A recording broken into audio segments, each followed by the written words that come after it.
All right, welcome to another video of your Targeting Video program. I was on the bus and I had to stand up because,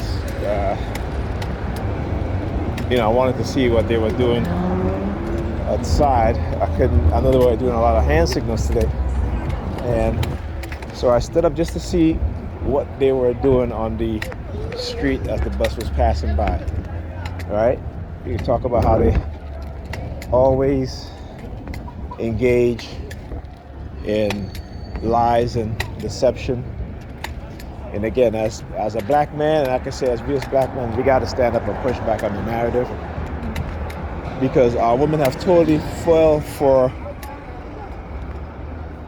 the lies, right? It is to blame us for everything, right? So women can do whatever they want to us as men, as particularly as black men, right? And it's okay. It is okay. There's no accountability, right? But the minute a black man do something, then the full weight of the state is being brought down against him, right? So you can have women who are abusive, who are pedophiles, who are narcissistic, and everything else. But again, they are given a false sense of power, a false sense of belief, because when you look at the amount of black women who are incarcerated, okay, though it may not be as much as white women, but compared to the population of black women, right, again, it is a mass incarceration of black women, right? And because a lot of them have fallen for the white supremacist playbook and tactics and don't quite understand. So again, like I said, I can see these things and recognize these things where I couldn't before, but now I can. And again, what gives me the courage to stand up and say something about it is because, again, of that knowledge that I've gained from being targeted and from researching what it is that they were doing, right? Particularly how they use coercive persuasion, how they've created technologies for mind control without you even knowing it, how they misdiagnose us, right? And the misdiagnosis is part of the psychological conditioning of targeted people, okay? And that's part of it. The other part is the covert operation that will take place, that have taken place, okay? So we're talking about from drugging, the use of honey traps, right, to manipulate TIs, right? The use of trauma-based psychological conditioning, poisoning of your food, right? The use of noise as a weapon, right, to affect your psychological state as well as your cognitive abilities. And many people don't think about those things, right?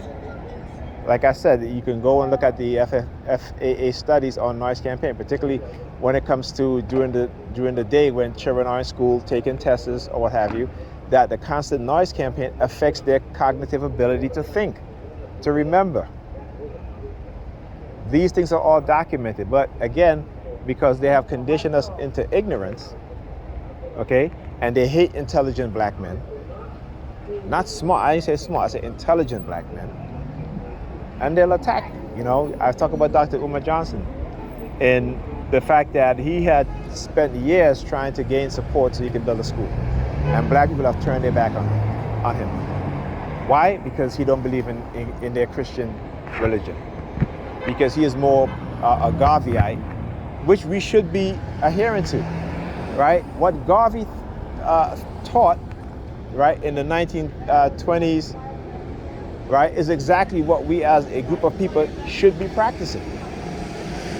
Garvey was talking about black people being the mothers and fathers of every group of people on this planet.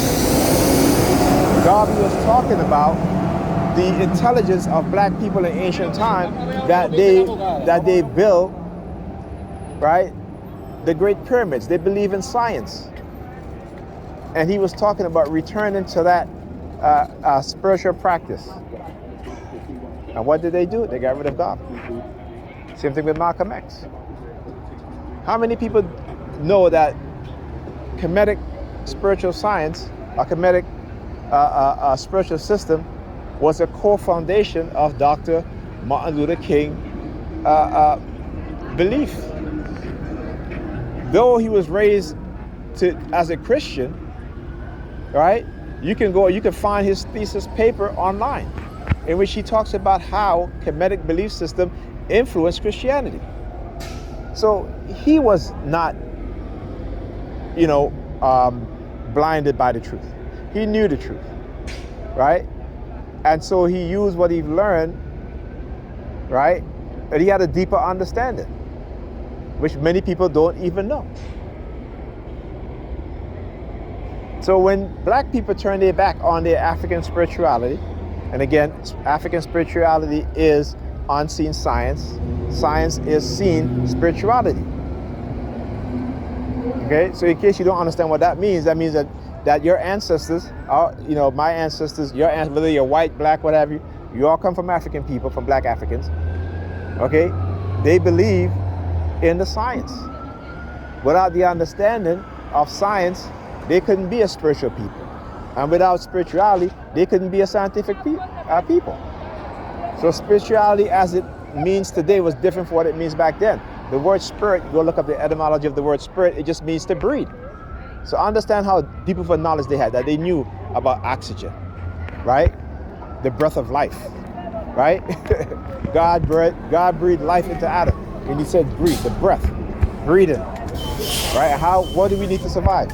Oxygen. Come on, open your minds.